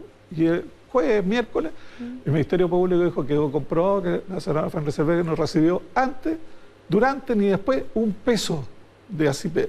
En la audiencia ni siquiera fue el abogado creyente. Revisa las declaraciones y las opiniones hace 3 años. ¿Qué está queriendo decir, ministro? Porque es la misma fiscal que estuvo detrás de ese caso, la fiscal Jimena Chong. Lo que estoy queriendo decir es que esperemos las investigaciones. ¿No está queriendo decir que hay sesgo por parte de la fiscal que está detrás de este caso y también del otro? Yo espero que no haya, y lo importante es que esperemos las investigaciones, porque tú sabes, en nuestro sistema procesal penal, cuando se formaliza a alguien, se dice, ¿sabe? Yo lo formalizo porque lo estoy investigando por ese delito y va a haber un debido proceso y la persona se puede defender. Yo llamaría a todos que esperemos cómo termina esto y dudo, pero eso es una opinión personal, dudo que termine en homicidio frustrado. Ya, ministro, hay un problema y es evidente que parece haber un problema de legitimidad por parte de Carabineros. La opinión pública recibió 3 versiones distintas de lo que ocurrió esa noche por parte de Carabineros. También usted dice de la Fiscalía, pero Carabineros 3 versiones. Y el propio gobierno en algún minuto instó a Carabineros a que aclarara qué es lo que había pasado. Entonces, ¿cómo queda la credibilidad de la institución que ya está afectada después de todo lo que ha pasado desde el estallido social? Absolutamente, y para mí es un tema a resolver, no hay duda, y nosotros hemos hablado con Carabineros, hemos hecho reuniones, hemos establecido protocolos para que la primera versión sea indesmentible, porque cuando tienes que desmentir tus propias versiones, agravan la situación. Y parece que hubiera encubrimiento. En este caso, yo lo he analizado bien, yo creo que fue un error. Ya. Pero no encubrimiento. Fue un error. Y producto, digamos, de la situación, pero estamos tomando todas las medidas. Ahora, en el tema de la legitimidad, yo todas las encuestas que he visto y todos los estudios de opinión y donde yo voy, tanto como senador y como ministro del Interior, lo que la gente pide es más Carabineros. Las encuestas muestran que Carabineros fluctúa entre 40 y 52% su adhesión ciudadana. Los que lo critican, 2%, 3%. Por lo tanto, yo creo que debemos buscar el tema más que apuntar con un dedo a ver cómo resolvemos los problemas. Y en eso el gobierno está, y el gobierno ha hecho un esfuerzo importante. Este ha sido el primer gobierno que está haciendo un esfuerzo importante en materia de Carabineros. El presidente convocó un acuerdo nacional, hemos presentado proyecto de ley. El día viernes formamos con expertos y con especialistas, nadie puede decir que de gobierno, para acelerar la reforma carabinera. Porque tú sabes que los que más nos critican ahora, durante 24 años, lo único que hicieron fueron tener más carabineros. 10.000 carabineros todos los años, 1.000 carabineros, 2.000. Pero, ¿qué hicieron en formación? ¿Qué hicieron en especialización? ¿Qué hicieron en transparencia? ¿Qué hicieron en modernización? Entonces, nosotros estamos haciendo esa tarea, es una tarea compleja, porque este estallido social del 18 de octubre generó en el país una violencia que nunca habíamos vivido, y por lo tanto, ni las organizaciones del Estado, ni Carabineros estaba preparado, y por lo tanto, poner sobre los hombros solo en las policías el problema, a mí me parece que es una mirada muy miope y que tenemos que hacerlo juntos. Y yo hago un llamado a que resolvamos los problemas de fondo, más que apuntarnos unos a los otros. Ya vamos a ir a la modernización o reforma Carabineros, pero antes quiero preguntarle, la semana pasada vimos al gobierno a través de sus diferentes voceros, también de sus palabras, siendo muy enfático en apoyar a la institución, en apoyar a Carabineros, pero no directamente a su director general, Mario Rosas. ¿Hay una mala evaluación de lo que ha hecho Rosas a cargo de Carabineros? Cuando nosotros decimos, lo ha hecho el presidente, lo he hecho yo, lo hemos hecho todos los ministros, nosotros apoyamos y respaldamos porque la labor de Carabineros es insustituible. Es lo que enfrentan a los delincuentes, los que enfrentan a los violentos y por lo tanto, indudablemente tenemos que contribuir para que esa institución tenga las mejores capacidades, las mejores formaciones y siempre lo hemos dicho dentro de la ley y dentro de la Constitución y las normas legales. Y por lo tanto, la protección de Carabineros, todo, la evaluación de sus mandos las hace el presidente de la República año a año. Estamos prontos para hacer el alto mando. Pero Rosas depende de usted, pues, ministro. ¿Cuál es su evaluación? Del presidente. Yo creo que Carabineros está cumpliendo abnegadamente su labor. Yo no quiero transformar esta discusión en un general de honor. Fíjate que en los últimos años han salido, creo que 48 generales de Carabineros. ¿Se ha solucionado el tema por eso? No se ha solucionado. El problema es más de fondo. Entonces, esta discusión me parece superficial. La discusión tiene que ser de fondo y por eso el gobierno está jugado en esa discusión de fondo. Ya, pero le pregunto, ¿por qué no sacó, ministro, al director general de Carabineros? ¿Se habría tal vez ahorrado una acusación constitucional en su contra? A ver, quien me conoce sabe que eso yo no lo voy a hacer. O sea... Pero usted sabía que si lo hacía podía salvarse la acusación. Pero es un chantaje. Y yo en política no estoy para soportar chantaje. Hay muchos hoy día en el país que son chantajeados, muchos que son amenazados y pueden sucumbir. Yo por lo menos no lo voy a hacer. Ministro, vamos a la modernización, al tema de fondo, como dice usted, ¿cierto? Esta modernización de Carabineros, reforma de Carabineros que le dicen algunos, que claramente hay un diagnóstico de que es necesario. Decíamos en el bloque anterior que además va a ser de largo plazo, no es algo que tome un día para otro. Han habido 2 comisiones al menos que se han hecho, donde se han hecho diagnósticos, una encabezada por el gobierno, otra por el Senado, por el senador Arboe, donde se han concluido más o menos lo mismo, que es urgente y necesario la reforma Carabineros. ¿Por qué entonces todavía estamos haciendo una nueva, no sé si comisión, pero la unidad que empezó a operar el día viernes, nuevamente se da un plazo para hacer un diagnóstico de qué es lo que hay que hacer? ¿Por qué se ha perdido de alguna manera todo este tiempo en vez de estar actuando y modernizando Carabineros? A ver, el diagnóstico y los acuerdos que tú señalas se hizo marzo-abril. Entre medio hemos tenido la pandemia. Sí, que hace un ataque bastante brutal. Y lo que estamos haciendo ahora es implementar ese acuerdo. Y por lo tanto, la labor de esta unidad coordinadora es acelerar la reforma. El diagnóstico está hecho. El presidente les dijo en la reunión, es momento de actuar. Y hemos convocado a personas extraordinariamente preparadas para que nos ayuden a actuar. Fíjate que ya tenemos... ¿Pero no se debería haber actuado ya? No, estoy pensando, ha pasado un año desde el estallido social, que fue... De alguna manera ya había muchos problemas que venían de Carabineros, estoy de acuerdo, pero de alguna manera con eso ya se puso en evidencia que había problemas en Carabineros. Y se han hecho muchas cosas, los protocolos de actuación, recomendaciones de las organizaciones de derechos humanos del país que se han ido adecuando. Y hoy día Carabineros no dispara perdigones, actúa, digamos, de infantería, tiene una serie de modificaciones extraordinariamente importantes, pero ¿qué es lo que hemos hecho, digamos? El presidente de la República presenta un proyecto de modernización y transparencia.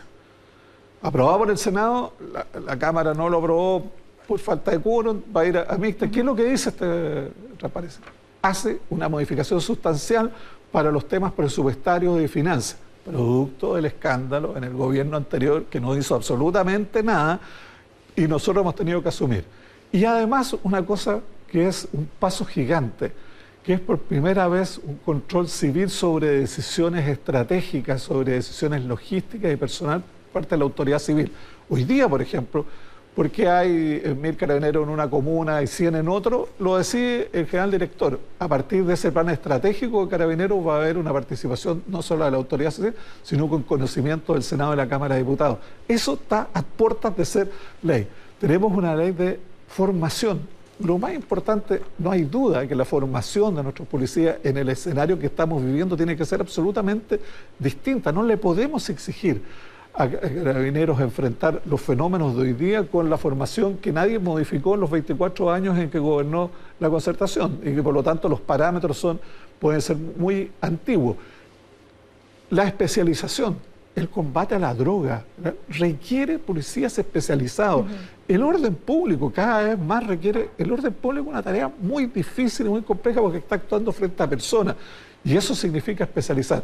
Nada de eso se hizo en los gobiernos anteriores y nosotros lo estamos abordando. Por lo tanto, a mí me parece que es una crítica muy audaz, por decirlo de alguna manera, que nos carguen a nosotros cosas que durante 24 años antes no se hizo.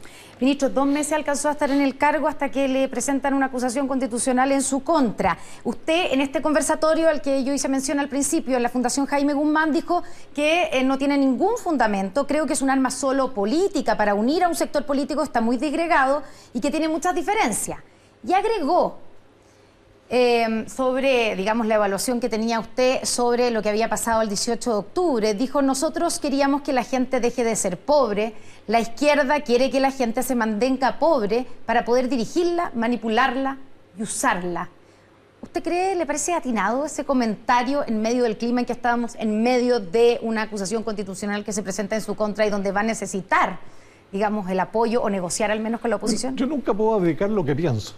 Yo nunca puedo esconder lo que pienso. Y siempre lo he pensado y por lo tanto son 2 frases que tú lees que están descontextualizadas porque ambas fueron dichas dentro de un contexto de la intervención absolutamente distinto, cuáles son los problemas sociales, cuáles son las dificultades. Un diagnóstico más largo acerca del 18 de octubre. Porque yo lo que dije que a nosotros como sector nos reventaron cosas en la cara porque no lo supimos ver pronto. El tema Araucanía dije que un tema político, que como no lo resolvimos oportunamente, se nos generan los grupos radicales, aprovechan eso, pero parte de una responsabilidad política. El tema de las pensiones, no vimos o no quisimos ver, dije, que teníamos algo que era una política que representaba nuestra idea, pero esa política pública en específica tenía una serie de errores que se transformó en nuestra cuenta. Y digo otro ejemplo, en ese contexto creo que lo que nosotros queremos siempre es sacar a la gente de la pobreza y tener una diferencia fundamental con la izquierda en ese sentido. Con respecto a la acusación constitucional, que en otro capítulo de la intervención nosotros dije, yo creo que esta es una oportunidad porque me voy a enfrentar diciendo claramente primero que no he cometido ninguna falta, que me la he jugado claramente para que siempre sea a través del diálogo y a través del uso de la ley. Y me llama la atención que quienes me dicen, usted no aplicó la Ley de Seguridad Interior del Estado, y los que firman tienen muchas declaraciones que encuentran en esa Ley de Seguridad Interior del Estado represiva.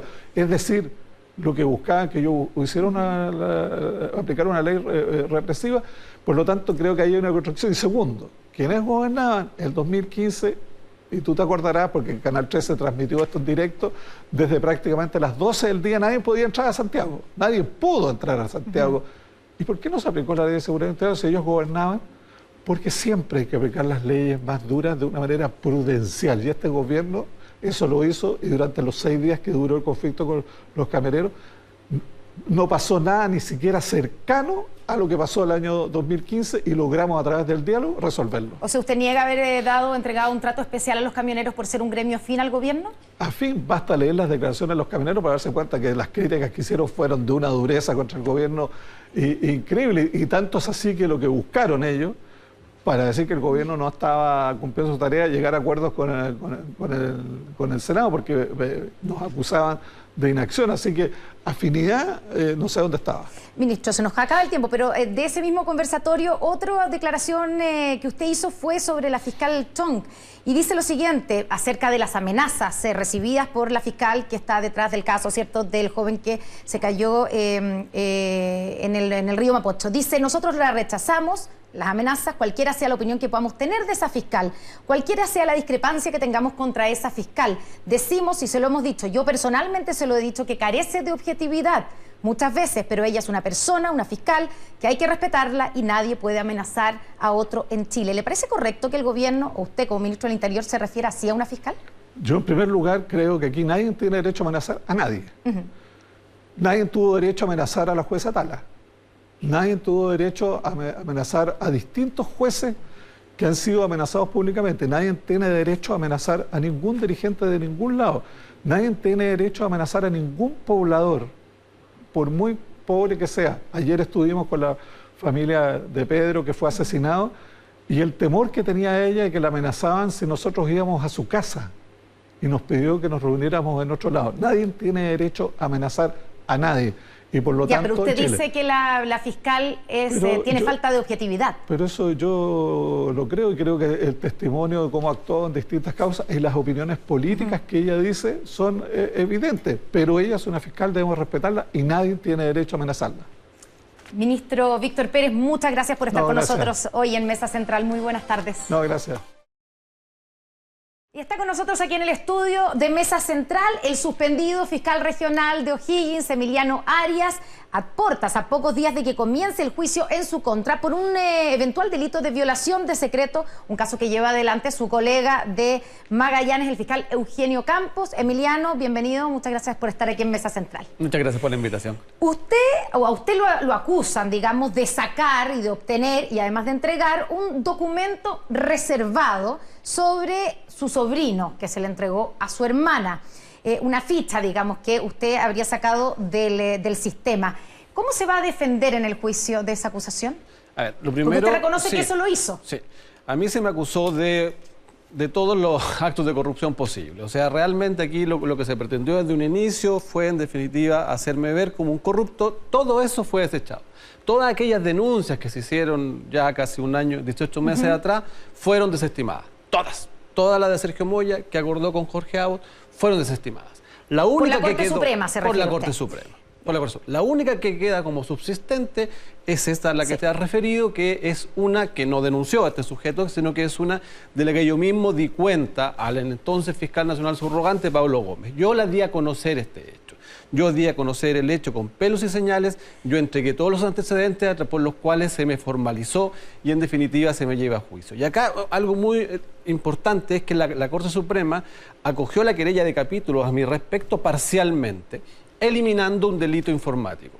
Y en el razonamiento que hace la Corte Suprema para eliminar el delito informático, resalta lo que ella dice, que ha quedado establecido de que no hubo una motivación ilícita del fiscal al acceder al sistema para entregar estos antecedentes, sino que se hizo para hacer una denuncia penal. O sea, se me lleva a juicio por entregar antecedentes para hacer una denuncia penal en contra de un familiar. ¿Pero por qué usted no denunció en ese momento a su sobrino o por qué no instó a su hermana para que lo denunciara? Eso fue lo que hice. Si eso fue lo que hice, se entregaron los antecedentes para que ella denunciara. Y ella, al tener más antecedentes, fue e hizo la denuncia. ¿Por qué no lo denuncié yo? A esa pregunta, evidentemente, el haber efectuado yo como fiscal regional la denuncia con respecto a esta persona no iba a ser un acto neutro. Podría haber producido dos efectos.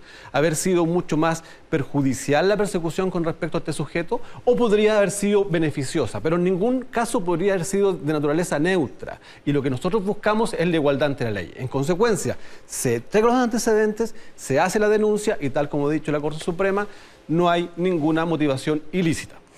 Emiliano, usted acusa, cuando uno lee sus declaraciones, ¿cierto? Viene una entrevista en el diario La Tercera, usted acusa una especie de persecución o maquinación, algo en su contra por parte del Ministerio Público, por parte tanto del fiscal Campos, que es el que lleva esta investigación, pero sobre todo del fiscal nacional Jorge Abbott. ¿En qué se basa y por qué lo estarían persiguiendo? A ver, lo que he señalado ya con esta conocida frase de Francisco Quevedo, que en definitiva que cuando reina la razón, cuando hay una injusticia de las instituciones, es peligroso tener razón, es peligroso razonar, por así decirlo. ¿Y por qué digo aquello y por qué he señalado esto? Me refiero al sistema sancionatorio que está teniendo actualmente el Ministerio Público en su interior. Creo precisamente de que cuando las organizaciones no tienen un control interno de sus regímenes sancionatorios, pueden utilizar estos regímenes sancionatorios para sancionar a aquellas personas que disienten, que razonan al interior de la institución y favorecer a aquellos que tienen una actitud genuflexa con el poder. Es muy similar con lo que ocurrió en la Iglesia Católica, si te fijas. La Iglesia Católica tenía todo un sistema propio de justicia, atribuyéndose incluso la investigación de delitos, que hizo que, en palabras del propio Papa, se generara un problema de encubrimiento. Esa es la crítica. A eso me refiero yo con la injusticia, porque no solo la he sufrido yo, la han sufrido funcionarios, la han sufrido fiscales adjuntos. Y eso lo puedo corroborar con hechos. Es un ejemplo bastante claro. A mí se me han abierto 5 o 6 sumarios, 3 o 4 investigaciones penales, cuestión que no pasa con otros fiscales. Ya, pero ¿por qué?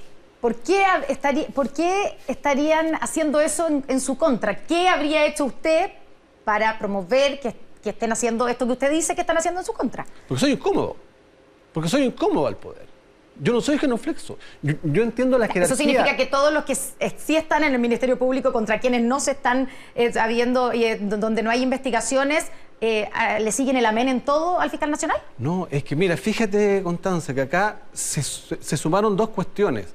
El inicio de investigaciones contra los principales poderes de este país que hacen que en definitiva se fijen en mí.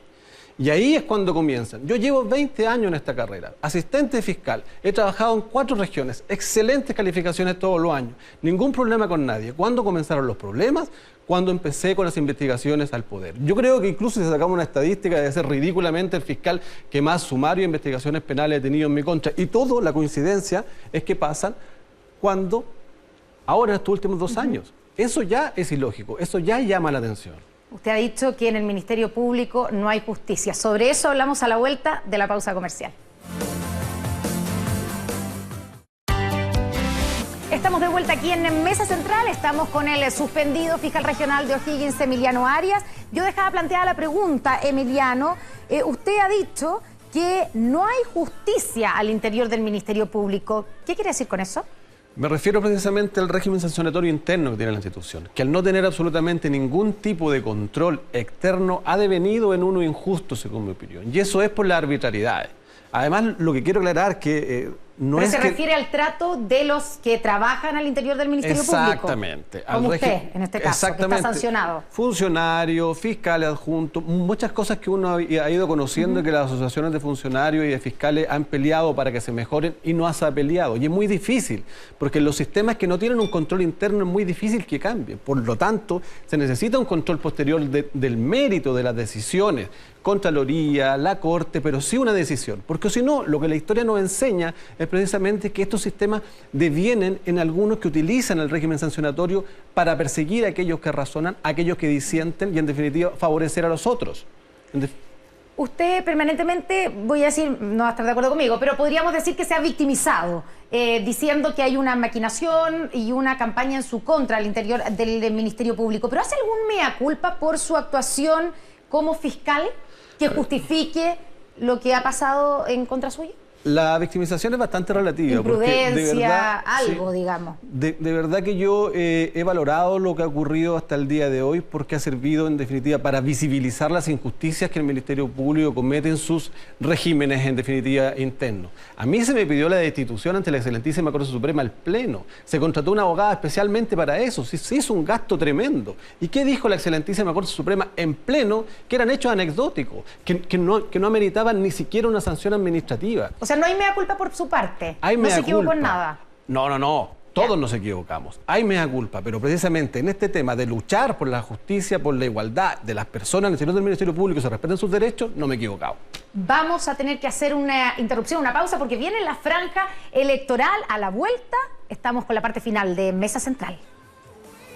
Fiscal regional de O'Higgins, a pocos días de que comience el juicio en su contra por un eventual delito de violación de secreto. Emiliano, antes de ir a la franja electoral, yo le preguntaba por si hay un reconocimiento de que haya hecho algo mal, algún mea culpa, y no todo sea responsabilidad, digamos, de que existe una persecución en su contra. Le pregunto, ¿cómo puede alguien que es un fiscal y que debe perseguir a quienes violan la ley justificar haberla incumplido? Porque usted reconoce la violación de secreto, no. ¿El delito que se le imputa? No hay violación de secreto. Y mira, fíjate que, como te decía al inicio, todas las imputaciones anteriores o son falsas o carentes de fundamentos. Pero aquí hay una por la que la van a llevar a juicio. Sí. En consecuencia, el razonamiento que se debe hacer para ver si estoy arrepentido o no, si me equivoqué o no, es qué pasó con ese acto, cuál es la consecuencia de ese acto. Y la consecuencia de ese acto fue que se presentó una denuncia, se persiguió a un imputado y se detuvo ese imputado.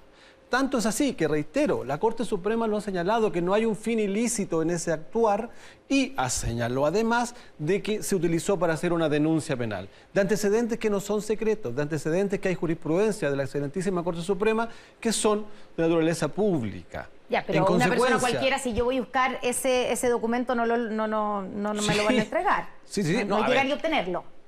Los documentos no son lo que se protegen, se protege la información. Y esa información una persona cualquiera la puede obtener del portal del Poder Judicial. Ya, pero entonces le pregunto, porque más allá de las consecuencias que tengan los hechos, ¿cierto? El hecho que se le está imputando, ese delito, ¿usted éticamente puede seguir ejerciendo su cargo como fiscal?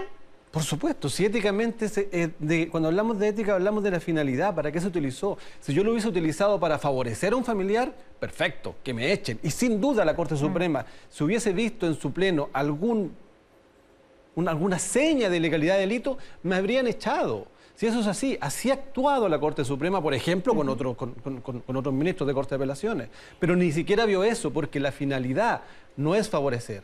No hay un acto reñido en este caso. Errores he cometido mucho en otros órdenes de cosas, pero en este, no. ¿Y qué pasa con su credibilidad cuando sus superiores no confían en usted y lo están imputando, ¿cierto?, de varias cosas que quedaron fuera, como usted dice, según la Corte Suprema, pero al menos en este delito, y que sostienen que usted ha violado la ley y ha faltado a sus responsabilidades? ¿Cómo puede usted seguir ejerciendo su cargo frente a la ciudadanía, me refiero? Mi cargo no se ejerce para estar bien con mis jefes. Mi cargo yo lo ejerzo para perseguir delincuentes, proteger víctimas y testigos. Y fíjese que en la región de O'Higgins, a través de sus fiscales y funcionarios, hemos trabajado de la mejor manera. En pandemia, no en pandemia, de la mejor manera. Sin ir más lejos, no sé, recordemos los incendios. Más de 1.000 millones ya se han indemnizado a personas en la región. Los fiscales y funcionarios de la región de O'Higgins han hecho un excelente trabajo. Los fiscales y funcionarios de la región de O'Higgins tienen en todo promedios sobre el nacional en el cumplimiento de nuestras funciones. Por lo tanto, por eso se me tiene que analizar. Porque en relación a los otros, ya se ha probado que la gran cantidad de las imputaciones fueron falsas e infundadas, incluso muchos sumarios que fueron sobreseídos. ¿En qué se ha equivocado, Emiliano? Usted dice que reconoce errores. A ver, quizás un exceso de confianza en determinadas personas puede haber sido un error. Quizás otro en caso ¿algún exceso comunicacional, por ejemplo? Mira, si te fijas... Mucho gusto por la cámara, sí, como dicen algunos. Mira, todas las comunicaciones que yo di, en definitiva, tenían un fundamento. En los casos de la Iglesia, para que las personas entendieran y confiaran en la Fiscalía. Fíjate que resultó. Hay personas que solo a nosotros nos contaron cuestiones que ni siquiera a su familia le habían dicho porque confiaron en el Ministerio Público. Si los fiscales deben hacerse conocidos con sus opiniones, sin violar, por supuesto, el 182, los secretos antecedentes de la investigación, pero deben hablar, deben acercar a la ciudadanía. Es la única forma que puedan confiar en nosotros, se denuncien más delitos y podamos hacer una persecución penal eficaz. ¿Qué pasa con su futuro en el Ministerio Público? Mi futuro en el Ministerio Público ahora, bueno, va al juicio, espero que en unos 20 o 30 días más, espero que se acredite mi inocencia y de ahí vuelvo a la región. Vuelvo a la región para ejercer mi cargo como fiscal regional. A mí me quedan 4 años todavía. ¿Está descartado que renuncie? No está nada descartado, pero son decisiones que voy a tomar una vez que concluya el juicio, vuelva a la región, vea el estado de la región y haga una reflexión de todo lo que ha pasado durante este tiempo, 18 meses. Y la gran decisión la voy a tomar en vista del interés general. ¿Dónde sirvo más para mejorar la institución? ¿Desde dentro o desde fuera? ¿Dónde sirvo más para lograr y luchar por la igualdad ante la ley en materia penal que tanto importa a la ciudadanía? ¿Desde adentro o desde afuera? Si se acredita su inocencia como usted espera, y vuelve, digamos, al cargo de fiscal regional, pero eso significa depender directamente del fiscal Abbott, a quien usted ha criticado duramente y a quien usted acusa insistentemente de que existe una especie de maquinación en su contra. ¿Cómo se vuelve a trabajar con ese jefe si usted no tiene la confianza de él? De conformidad a la ley. ¿Sí? De conformidad a la ley. Mis lealtades no son personales. Mis lealtades y las de los funcionarios públicos no deben ser personales a las personas. Él es mi jefe y cumplo sus instrucciones, por supuesto, en la medida que lo haga de conformidad a la ley, y así va a ser. Y se deberá mantener una relación profesional, digamos, mientras se cumplan las funciones y enmarcados dentro de la ley. Finalmente, Emiliano, esta semana ha sido bastante dura para el Ministerio Público. La fiscal Jimena Chong recibió amenazas en su contra, amenazas bastante graves, ¿cierto? Le llegó hasta una carta, le fueron a dejar una carta a su propio hijo. ¿Qué evaluación hace usted de lo que está ocurriendo con el Ministerio Público? Obviamente desde afuera, porque usted está suspendido. Sí, el Ministerio Público, la verdad que yo me saco el sombrero por los fiscales y funcionarios que han trabajado, la verdad, muy duro durante, sobre todo estallido social y pandemia. Y en el tema de las amenazas, claro, son de verdad gravísimas. Yo viví 10 años amenazado de muerte. Yo viví 12 años aproximadamente con protección policial permanente. Entiendo y conozco de lo que se trata. Es por eso precisamente que las directrices internacionales obligan a los estados a dar protección a los fiscales. Obliga a dar protección a los fiscales, obliga en definitiva a que los fiscales cumplan con su función sin trabas, sin interferencias, sin ningún tipo de molestia. ¿Por qué? Es por el rol fundamental que nosotros cumplimos en la sociedad. Nosotros debemos ser una amenaza para la delincuencia, no la delincuencia amenazarnos a nosotros. Nosotros debemos ser la principal amenaza de la delincuencia. Por eso es sano que se haya reaccionado de la forma que se ha reaccionado. Todos han condenado esta amenaza. Jimena ha recibido un gran apoyo y yo estoy seguro, porque la conozco, me ha tocado trabajar con ella, que va a seguir cumpliendo su función con la objetividad que la ha, en definitiva, caracterizado durante toda su carrera. Emiliano Arias, muchas gracias por haber estado hoy día aquí en Mesa Central. No, muchas gracias a usted. Muy buenas tardes. Buenas.